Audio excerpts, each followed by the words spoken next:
Smile for the video. Wave Grant. Hey. Hi. Hi, Darren. You figured that was who I was sending it to? Yeah, hey, Darren. You gonna say hi, Micah? We're having fun. Brittany's losing at phase 10. I'm a sore loser. And Tucker's over there falling asleep with the baby. We gotta show him the pictures of the baby. I will. He's already talked about how much he misses AJ. I know. Are you gonna wake up and want your passy? She wants her passy. She's hunting her passy. She's fixing the fuss. She wants her passy. Brett? You're such a special gift. Wait, who are you talking about? What a beautiful Oh, blessing. yeah. I thought you were talking about Brett. What a beautiful blessing. You have to record me doing this? Yes. So The front pretty. is adorable. It's so pretty. Seven. Hey, good Lord. Oh, this is good.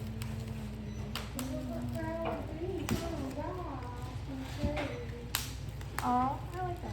She was so small. She was. She's gotten a lot taller, like a lot longer. Is that great Aunt Becca? I said, is that great Aunt Becca? This one's big. This one might be a double yogurt. Have you done any check these, Becca?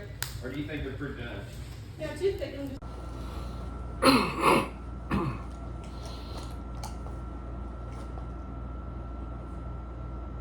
I'm tired. You haven't taken your methylphenol date in 2 days. Today was the first day we've taken it in a while, though. So We were conducting an experiment. It failed. yeah, I'm trying to see if maybe she didn't need the methylphenol date to help her stay awake and stay active, because the crash is really bad. You know, she gets energy for a couple hours, and then Crash is horrible. yeah. So we wanted to try and see. Maybe she doesn't need it. Maybe she, the crash is worse than the benefits. But apparently we were wrong. When she slept all day yesterday. And pretty much the day before. Yeah. Because I literally couldn't, I did not have the energy to get up out of bed. Like it was really bad. It was really bad. Eating has been fairly bad too.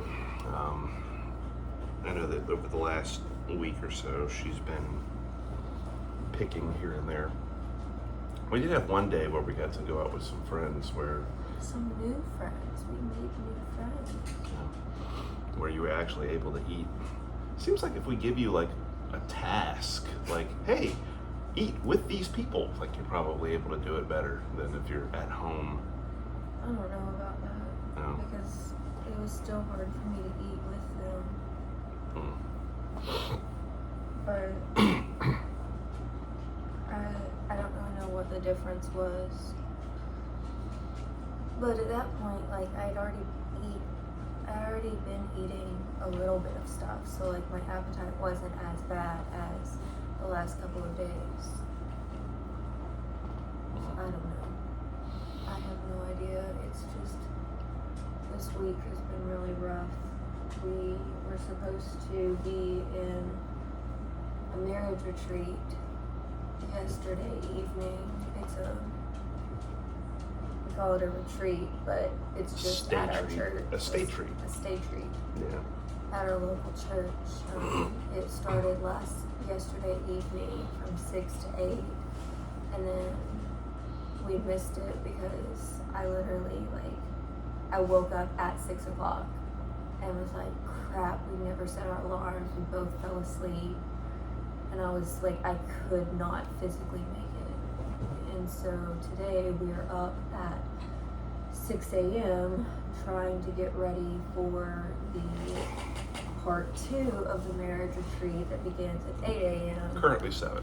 It's currently 7. Currently 7 o'clock. So we got up at 6, and I've been trying to get up and get around this whole time. Actually, it was probably a little later than 6. It was probably like 6:30. No, it was. I woke you up at 6:15 because I woke up at 6:15. So technically, I woke up at like 4 a.m. But you know, I just kind of laid there. I'm really looking forward to the marriage retreat. It'd be nice. So We marriage haven't is done anything with marriage retreats or marriage counseling since we did our premarital counseling almost 3 years ago with our pastors, and so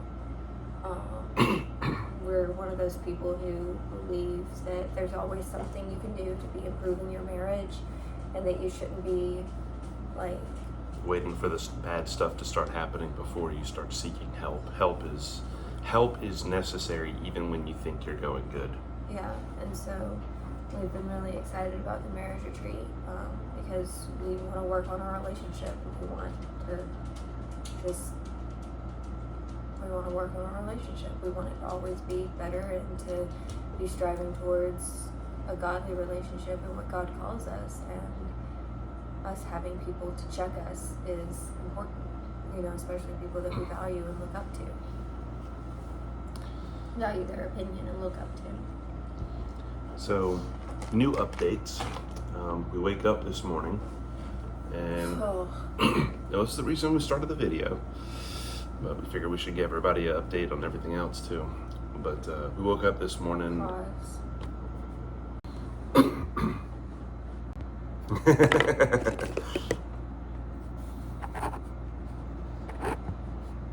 All right, so we wake up this morning and Brittany calls me from the bathroom and Freaking out because I was looking down at my phone while I was going pee, and all of a sudden there's blood on my phone, like bright red, just blood all over my phone, and I have no idea where it's coming from, so I'm feeling all over my face. I'm looking in the mirror and there's just bright red blood all over my phone. turns out her gums are bleeding, more specifically. Specifically just one set of gums, which makes me think that like it was where I got my wisdom teeth taken out, the bottom left side. And so it almost makes me think that like I got food caught in the wound that's supposed to be healing still. And that, because I've had something stuck in that area of my mouth for almost 2 weeks now. 2 weeks?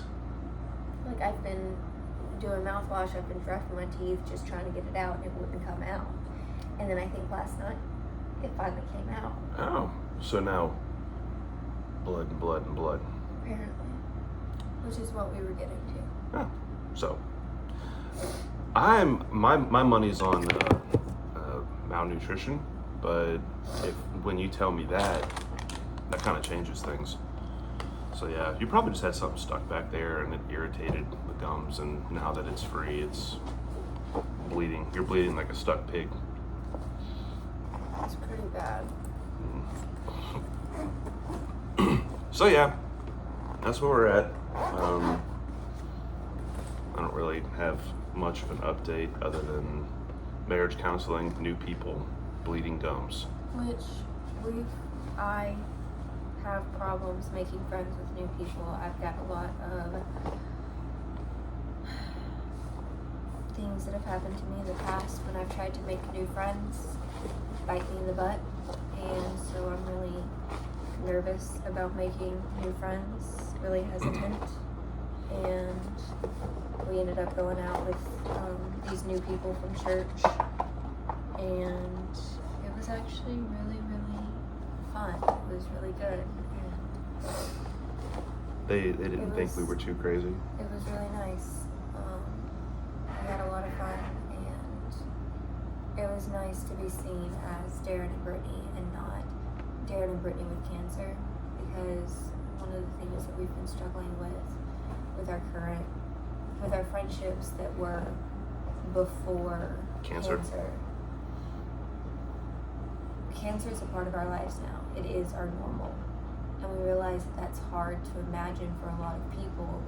Especially whenever, doubly and triply so for whenever they knew you before cancer. So, But it's just our normal life now, and we want to be able to live normal lives. And so it's really hard for us because the majority of most of our friends that we had beforehand, it's like they no longer see us as Darren and Brittany. They see us as Darren and Brittany plus cancer. And Which kind of leads to this very weird celebrity status that neither of us really enjoy. it's So, always like, it's a big deal for me to go to church and be at church. And I don't like that because it shouldn't be a big deal that I'm going to church. Like, it's what I'm supposed to do according to God's word. Like, we're supposed to be among other believers. We're supposed to gather together. I don't want it to be this thing where people are congratulating me and making a big deal. Oh my gosh, Darren and Brittany are at church. Like, oh my gosh, you're at church. Like, it shouldn't be a surprise. And a lot of our friends just, they're always checking in on us, wanting to know the cancer updates. And we don't really have a lot of cancer updates anymore. We have life updates, but people don't ask us about our life. They ask us about cancer. And it sucks. yeah. And it's something that we're struggling with, and and you can't really blame other people for it, right? I mean, your friends and family want to check up on you. They love on you. They're like, hey, how's it going? And ultimately it's a very positive thing. It's not like they're over here. Mm-hmm. It's not like they're being rude or mean or anything, and they're just doing. They're trying to care. They're trying to care. And they're doing what society tells you to do, which is check up on cancer patients and be there and be Yeah. present. And it's a good thing. Ultimately, it's a good thing, but it just makes us feel like we're rock like stars. It's a show. It makes us feel like it's this big show rather than it just being us. We just want to be Darren and Brittany again. And it's really hard to just be Darren and Brittany. Like, I don't know, I'm going to end up saying the same thing over and over again, so I need to stop talking. But it's really difficult. Yeah, so we're not unaware of the nuance there, and it's really difficult we're just having a lot of trouble navigating it and trying to figure out what do you say to people? Yeah. Like, what do you say to people who are genuinely caring about you? yeah, like it's not like they're being rude or being mean to us. Like, they're genuinely trying to care. And that care is like, we're trying to move on with our lives and be Darren and Brittany. Darren and Brittany again, because But everybody is so focused on the fact that Darren and Brittany have cancer and are living with cancer that all they focus on is the cancer. And we're more than that. we're more than just cancer patients. And our dog agrees. Come on, Milo. Give me a break. Yeah, boy. Yeah, boy. Anyway. Goofball. Oh, boy. Mwah. Anyway, I don't know. I think that pretty much covers it. Yeah. You guys will probably hear about this struggle the more you stick around, but for the most part, just know that that's our current issue, and yeah, we'll figure it out. And it's nothing that it's nothing that other people can do. It's nothing that, it's all on us. It's either we figure out a way to convey that to people, or we just suck it up and live with it, which We just need some prayer and some guidance on what to do. yeah. Maybe we should talk to our pastor about it. Because it's a lot of people from church who are treating us like this. So maybe we could talk to our pastor about it and be like, what do you think we should do? What's the appropriate steps to take? Yeah, because I don't want to be rude to people, and I don't want to be like, I don't want to always be talking about our cancer. Like, there's more going on in our lives other than cancer. And when people ask about us, all they care about is what's going on with cancer. They never ask, how's the business going? How was your week this week? And if they do ask us how the week is, they're asking things like, did you eat this week? Or how much pain were you in? Yeah. Like, it's not, what did you do this week? Because The assumption is that you can't do anything. I don't know.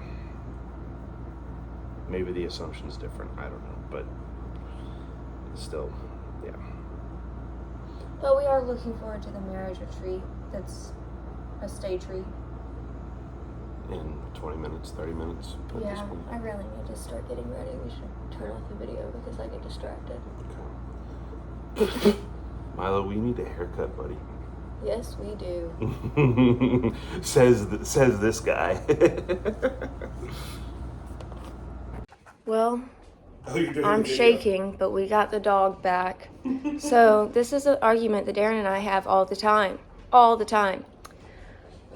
Literally, I can hear them barking, and I'm like pretty good at figuring out when they're getting into something, because there's a certain area of the backyard that they go to bark at like crazy, and I know that it's only a matter of time before one of them escapes. And Butter, our American Bulldog, is an escape artist.